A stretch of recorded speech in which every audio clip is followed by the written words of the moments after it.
A ripple tore through the stars. Then came the impossible.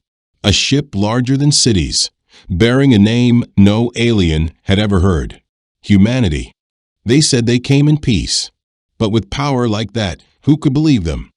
What followed wasn't just first contact. It was the moment the galaxy changed forever.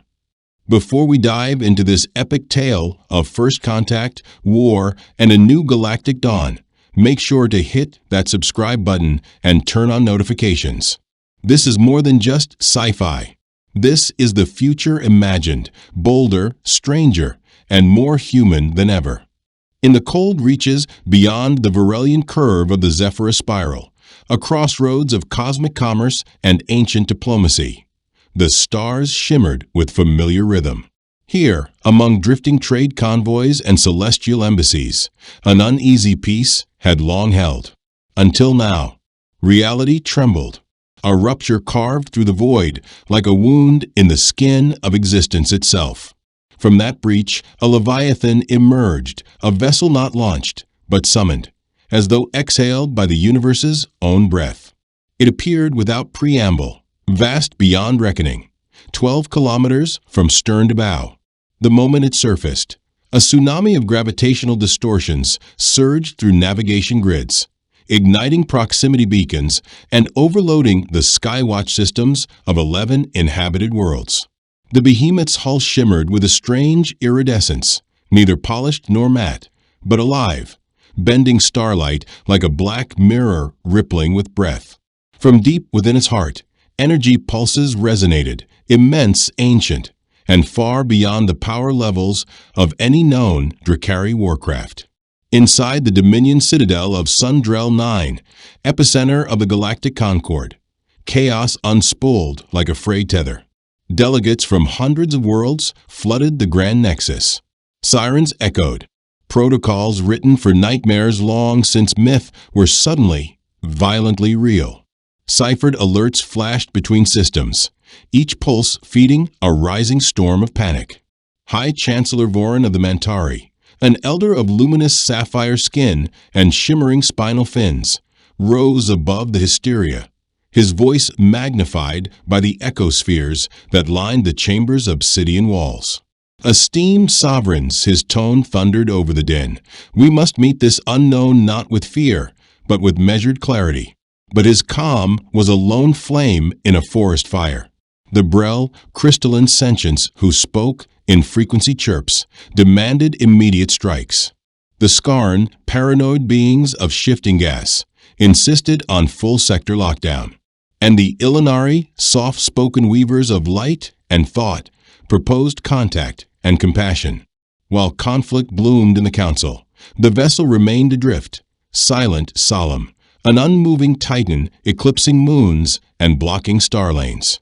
Its very presence fractured commerce, triggered evacuations, and sowed uncertainty across the starlit corridors of nearby colonies. Time dragged. Hours passed. No signal. No movement. Then, without cue or warning, every device, from personal links to interstellar command relays, flared to life. A message pierced through the digital barricades as though the ship had always known the codes, or never needed them. The voice came in trade common, the shared tongue of the stars. People of the expanse, we are the Kinnerai. We carry no weapon. We bring no war. We are human. Stillness overtook the great hall. Screens flickered with the transmission sigil. Eyes organic, mechanical, and photonic, focused in stunned silence. Human. A word unknown to most. But among the old scholars and forgotten databases, whispers stirred, fragments of ancient tales and vanquished myths. From a quiet, forgotten corner of a dim yellow star, just another point of light in an endless sky, the voice continued before anyone could gather their thoughts. We seek counsel with your grand assembly. It echoed across the stars, calm and absolute. Our vessel, the Seraph's vow, awaits your emissaries. We extend peace. The stillness shattered.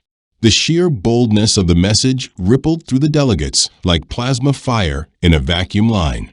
Never, not once in all recorded cycles, had a species of such obscurity emerged with overwhelming technological might and demanded audience as equals.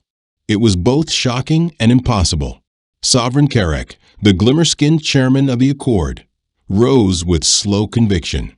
Though his 6 arms quivered with tension, his voice held steady. "I will meet them," he declared. A murmur swept the chamber, some in awe of his courage, others condemning it as reckless hubris. But protocol could not delay. The preparations began at once. A slender diplomatic carrier, the Dovetail, launched from the Citadel's lower docks, flanked by a squadron of vigilant escort vessels. The stars watched in silence as it carved a path through the black toward the waiting monolith. The galaxy buzzed with speculation. Who were the Kinnari? How had they reached such heights in the dark, unseen and unheard? And what did they truly want? As the Dovetail drew closer, the titanic scale of the Seraphs vow dwarfed it utterly. The diplomatic vessel seemed a toy gliding into the mouth of a slumbering god. Then, guided as if by an invisible mind, it was drawn inward, into a vast hangar, quiet and impossibly precise. Carrack and his chosen delegates emerged, encased in adaptive exographs, prepared for unknown microbial threats or atmospheric toxicity.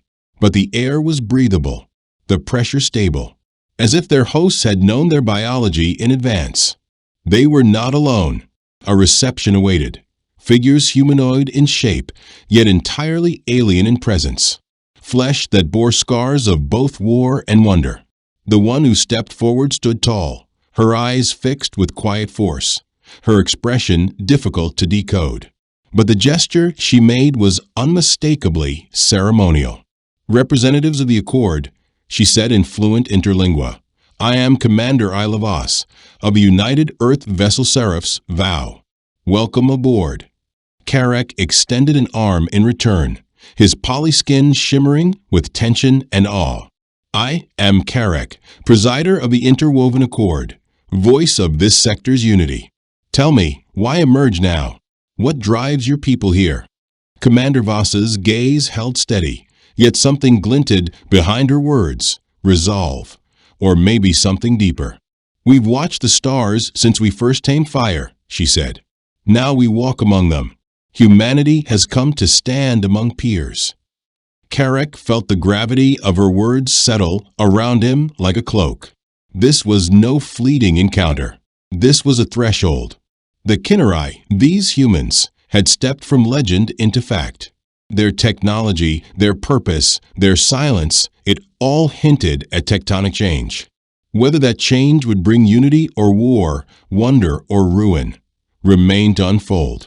But as Carrack looked upon their ship's endless corridors and those strange, determined eyes, he knew the stars would never return to what they had been. History had pivoted, and the future was no longer familiar. A low, resonant hum vibrated through the bones of the Seraphs, vow, as its central chamber came to life. Sovereign Carrack and his retinue now sat around a grand circular table crafted from obsidian alloys and shimmering fiberglass, facing the delegation from Earth. The room itself defied conventional architecture. Its curved walls pulsed with living light, streaming data and images in the air around them, while the ceiling above was nothing but crystal transparency, offering a staggering panorama of the drifting cosmos. Commander Ilavas stepped into her place at the table's head, flanked by a cadre of humans. Their garments varied: military uniforms, scientific tunics, cultural robes, each bearing insignias unknown to Carrack's memory banks.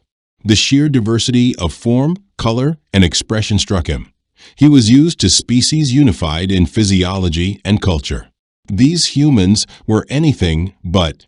"Thank you for accepting our invitation," Voss began, her voice a calm current amid swirling tension. "We realize our arrival disrupted much. It's our intention that this conversation will ease tensions and open doors." Carrack's sensory limbs shifted gently, betraying his mixed emotions. "Your vessel, Commander Voss, is far beyond any configuration we've encountered. its scale, and the technology it wields, has stirred unease among many of our member worlds. I must ask, why such power? A stately human with silver-threaded hair leaned forward, the light-catching lenses built into his temples. Dr. Seela Midran, lead technologist aboard the Vow, he said. The vessel's design was dictated by necessity. We didn't travel a few light cycles to get here. We crossed nearly 50,000 light-years from the Terran expanse. A hushed flurry of shifting limbs and pulsing crystals rippled through the alien group. Such a voyage, by known propulsion methods, was inconceivable. Dr. Idrin continued, eyes steady. The Seraph's Vow is more than a ship. It's an ark, a sanctuary, a library, a world. It carries Earth's biosphere, samples of our fauna and flora, the totality of our recorded history, and a crew of 100,000 humans, some awake, most in suspended life state. The revelation hit like a solar flare. This wasn't just a diplomatic envoy. This was a self-contained civilization, a mobile inheritance of an entire species. From across the table, a delegate of Varun, a being of lattice-like crystal and flickering resonance, voiced the collective unease. But why undertake such an impossible odyssey? Why leave your star behind? Commander Voss's face dimmed with memory, survival, and something deeper. Our systems suffered environmental collapse, centuries of damage, culminating in instability we couldn't reverse. But instead of surrendering to entropy, we dared. We reached outward. She paused, her voice softer now, but no less steady. We sought more than shelter. We sought meaning. The stars held mysteries, and in our myths, we always imagined company in the dark. Now we know we're not alone, and we ask only to belong. Sovereign Carrick absorbed every syllable, his thoughts moving faster than light. The scale, the intent, the sheer courage. What he had before him wasn't just a crew or a delegation. It was the echo of a planet that refused to die. Carrick leaned forward, his voice careful but resolute. Your mastery of systems, your tools, they far exceed the capabilities of most sovereign species in our accord. Tell me, how did such breakthroughs arise and in isolation? This time, a new human stepped into the light. Her presence was sharp and composed, eyes like polished obsidian catching every flicker of movement. Dr. Celine Adeo, she said, her voice steady as forged steel. Chief Architect of Systems aboard the Vow. She activated a projection disc. Light coiled upward into a tapestry of images, flickering scenes of war-torn cities, soaring habitats, vast orbital labs, and early rocket fires fading into quantum bursts. Our journey, she said, began in desperation, but was forged in our relentless hunger to understand, to adapt, and above all, to survive. The hologram painted a living history, humanity's stumble from caves to sky, its triumphs etched in circuitry and code, its failures burned into memory. We faced collapse more than once, Adeo continued, and every time we rebuilt stronger, faster, smarter. She motioned, and the projection shifted, now displaying engines bending space-time like fabric, artificial gravity wells that shimmered with distorted light, and defense grids capable of withstanding the death cry of a collapsing star. Planetary processors terraforming dead rocks into green worlds, life drawn from void. Gasps, clicks, and rippling bioluminescence passed among the alien delegates. Even those who had long mastered the stellar seas looked on in silent awe. But it wasn't just awe. It was fear, too. Yet none of this defines us alone, Commander Voss added, stepping forward. Our strength doesn't lie solely in machinery, but in who we are. A mosaic, a contradiction, a chorus of chaos and creativity. She tapped the console, and the room came alive again. Earth's spirit unfolded, not as raw data, but in breath and blood. Music floated across species barriers, ancient string melodies blended with thunderous tribal rhythm. sculptures twisted in impossible geometries. Holographic poetry streamed like falling rain, voices layered in sorrow, joy, and defiance. Even the most warlike of species fell silent. Something in these expressions, their honesty, resonated across the divide. A reminder that intelligence was more than calculation, that emotion had its own logic. Still, not all were soothed. A figure of jagged glass, its form refracting light into wary colors, spoke with clipped urgency. Your gifts are undeniable, humans. But power can corrupt. How can we trust that your intentions are not cloaked in conquest? The question dropped like a blade between them. Commander Voss didn't flinch. Our past is marred, she said plainly. We've known tyranny. We've unleashed horrors upon ourselves. But that's why we stand here now not as conquerors, but as those who have learned. Her tone hardened, not in anger, but truth. We've rejected the path of domination. We've seen its cost. And the very fact that we arrived bearing dialogue, not demands, should speak louder than any oath. She stood tall, eyes sweeping across the chamber. We came not to rule, but to reach out. Not to dominate, but to join. The stars have humbled us. The galaxy has already taught us how precious coexistence truly is. Her words lingered in the silence. And in that moment, there was no sound but the quiet echo of breath across two civilizations staring at the edge of something immense. For a long while, Sovereign Carrick had remained silent, his gaze fixed, his thoughts submerged beneath layers of diplomatic scrutiny. But now he rose, his form composed but heavy with purpose. Your sentiment honors you, Commander Voss. But intentions alone are not enough. Declarations must be anchored in action. What guarantees can you offer that your species will respect the principles of our interstellar accord? Another human stepped forward. Her age showed not in frailty, but in wisdom. Her voice, soft yet firm, drifted like silk across the chamber. I am Envoy Yuki Tanaka, she said. We offer not promises, but partnership. Let us begin with a trial, a time of mutual learning. Allow us to construct a diplomatic mission within the halls of Sundrel 9. And in return, send your delegates to live aboard the Vow. Share our world, and let us share yours.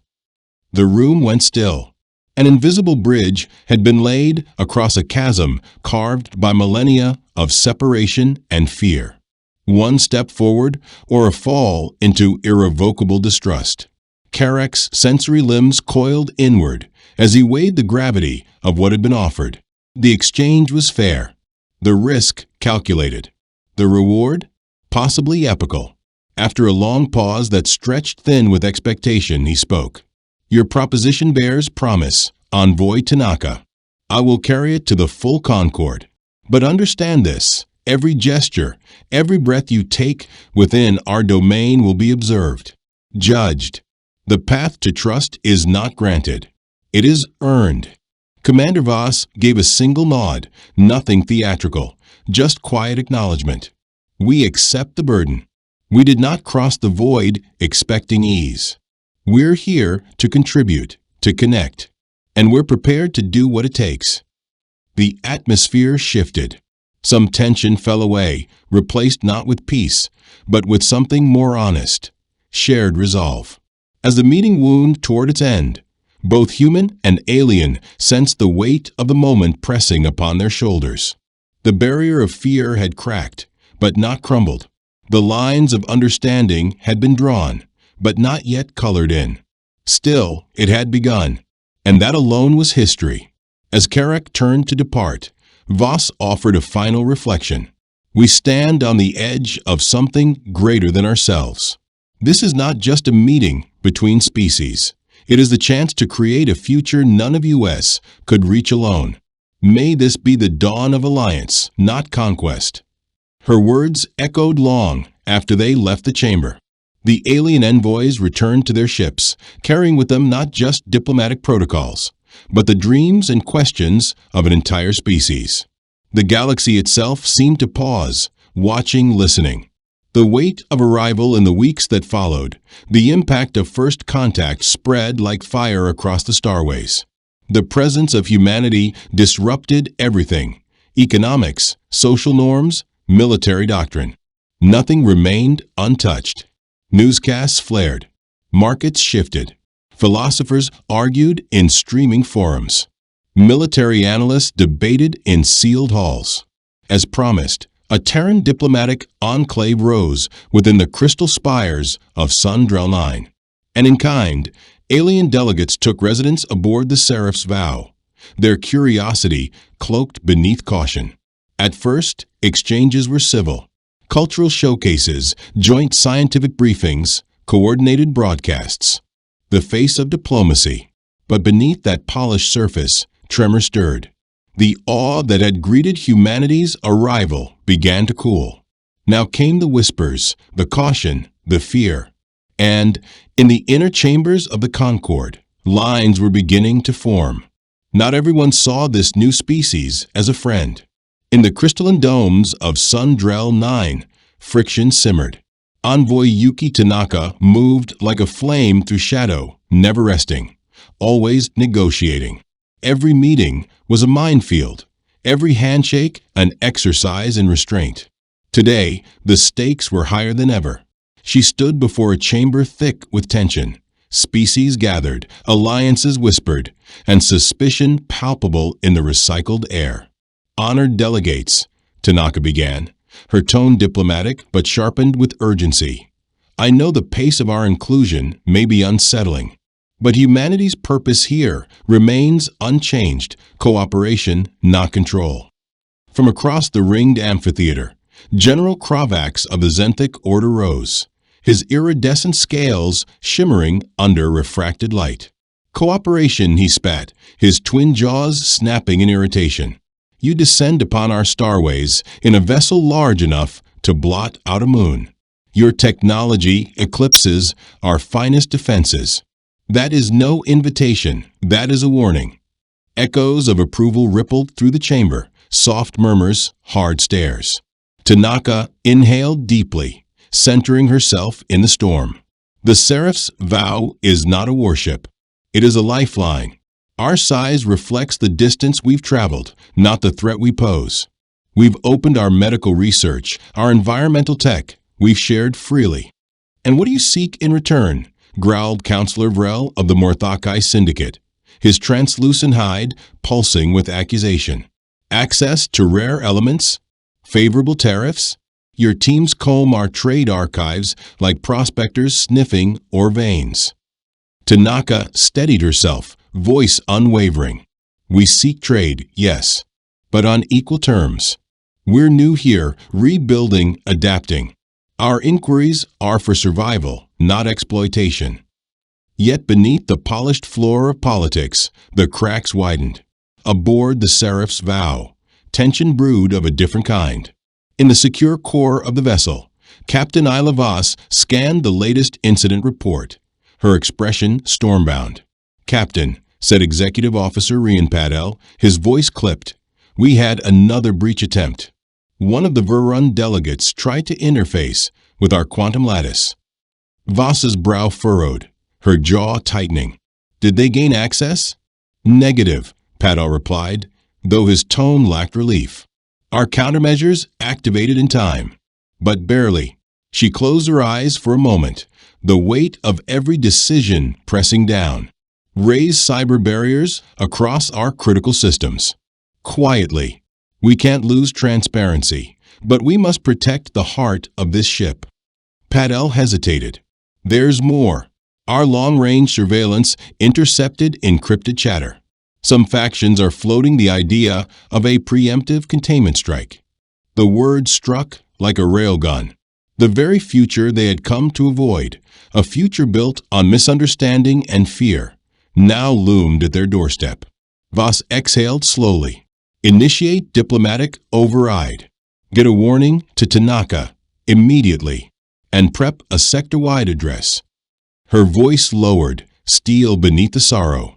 "We need to remind them what we're here for before they decide what we're here to destroy."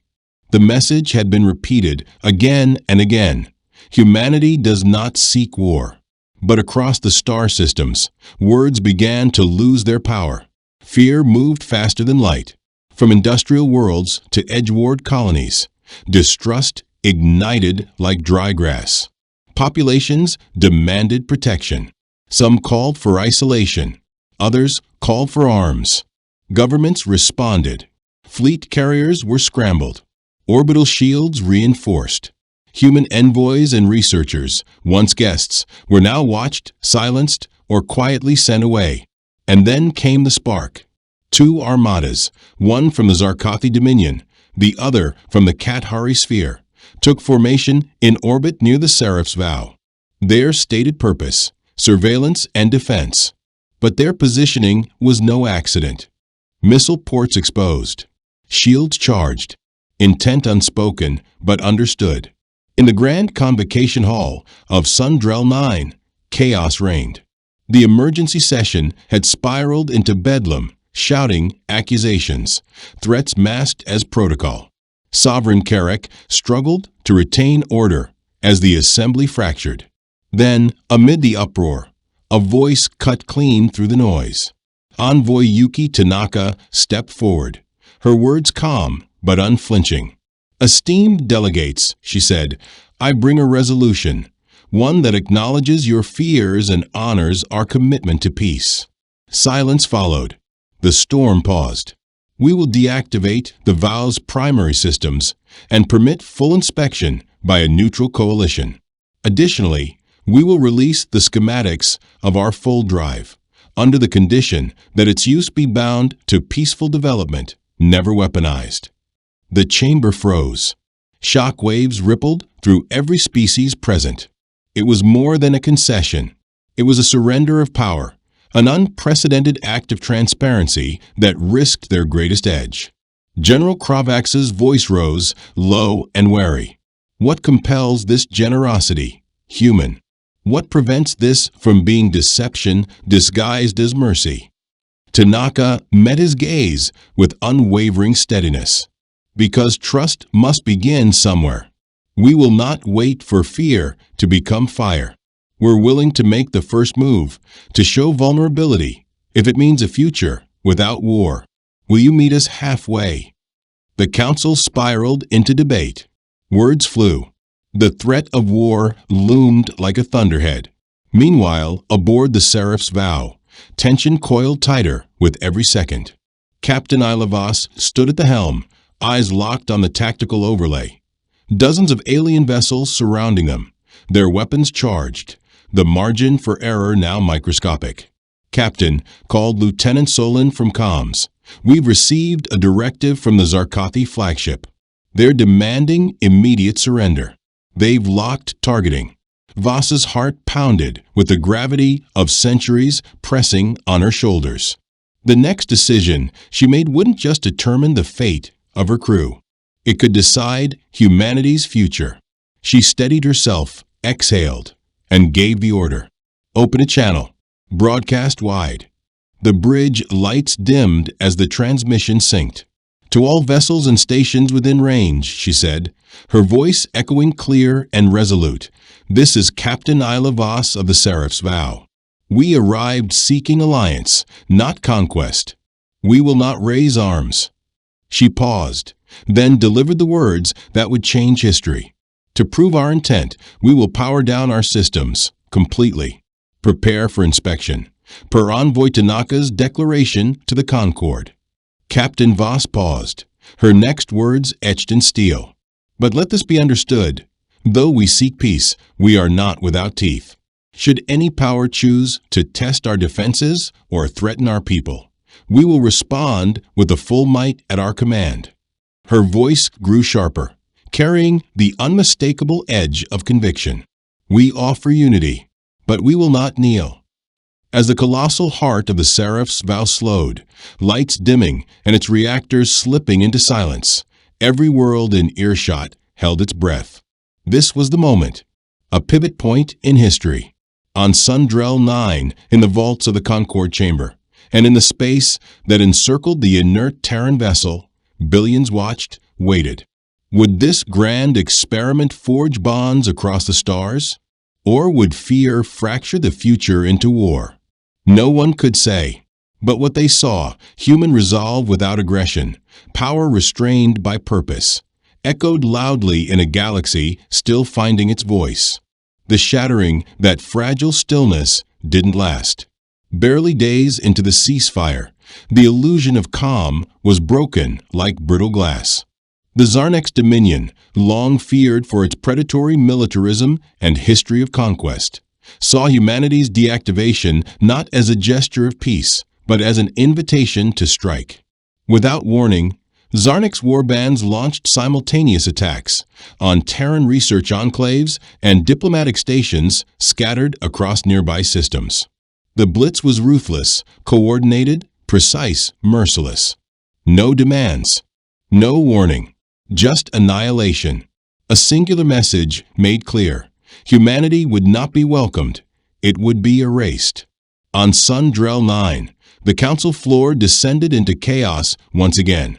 Cries for order were drowned in outrage and disbelief.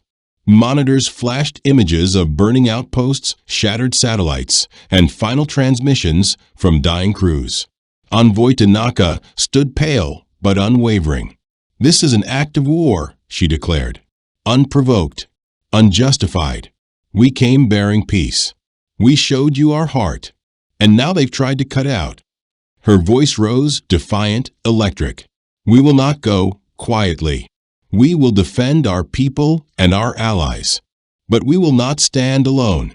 We call upon this council to condemn the Zarnex aggression and stand with us to push back this darkness." The reaction was divided. Some, stirred by Earth's earlier vulnerability and sacrifice, rallied to the Terran cause. Others, still clouded by suspicion, hung back, uncertain. And a few saw opportunity in chaos.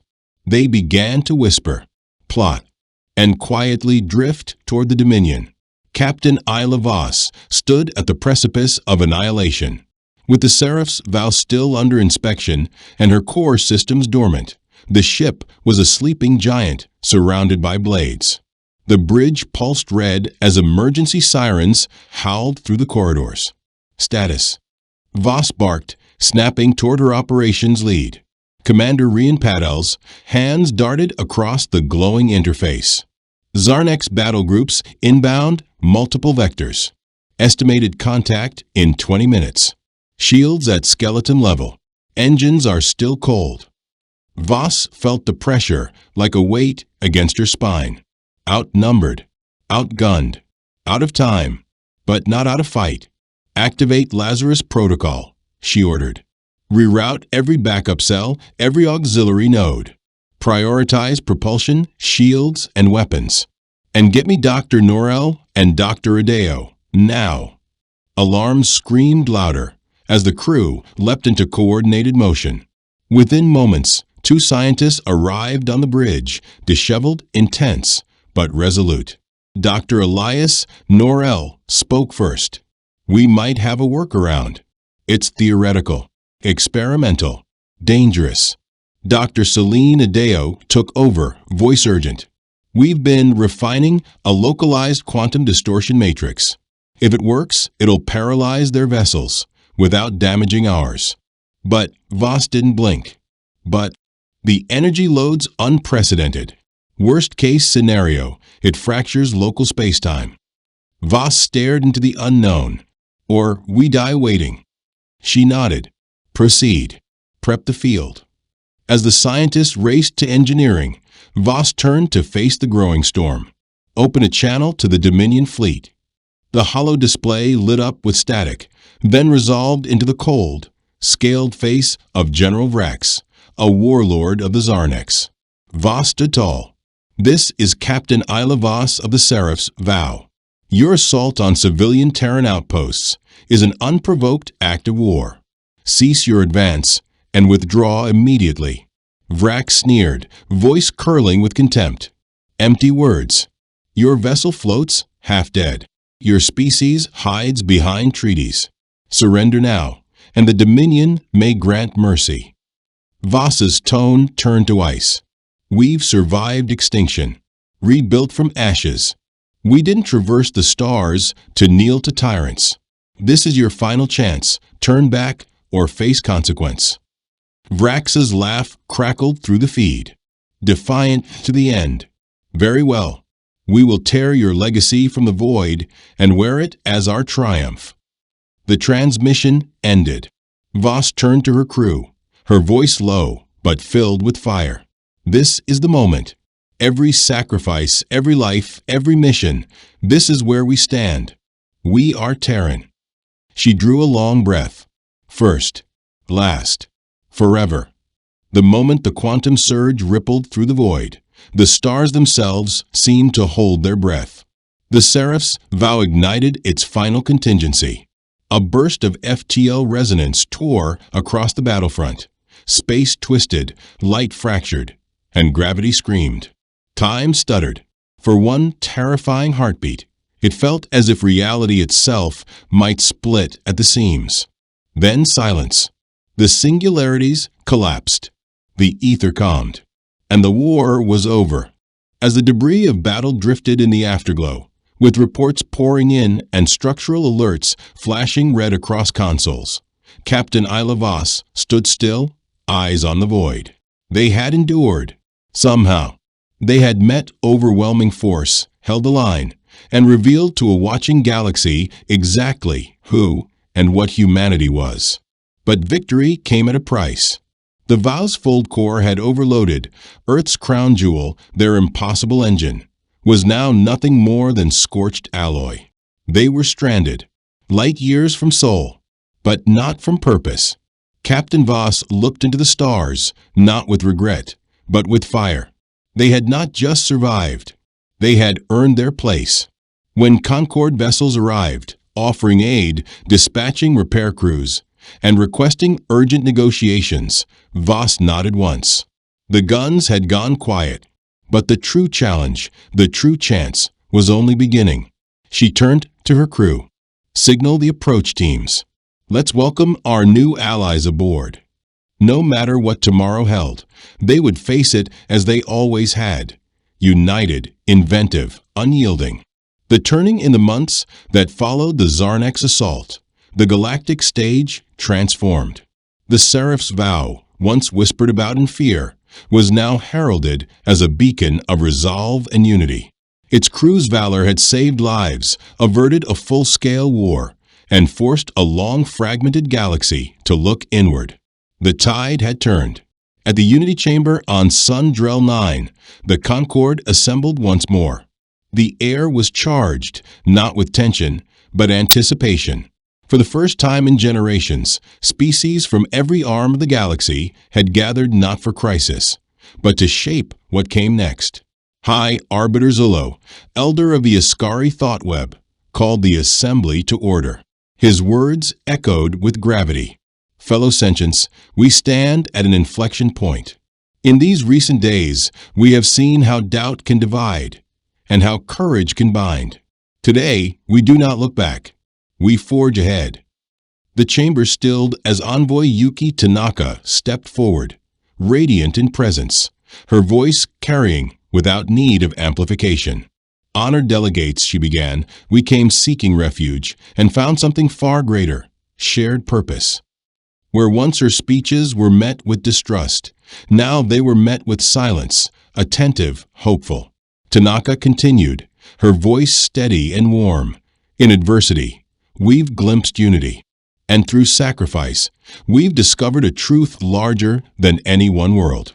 That strength is not in weapons or fleets, but in trust, in alliance, in choosing to stand together. And in that moment, in a hall born of centuries of division, a seed was planted of something new, something vast. Envoy Tanaka's voice cut through the silence, firm and hopeful. We offer a proposal, an initiative to unite, not divide. Let us form the Concord of Celestial Accord, a collaborative alliance to pool knowledge, share resources, and face the greatest trials of our time together. Debate erupted like wildfire across the chamber.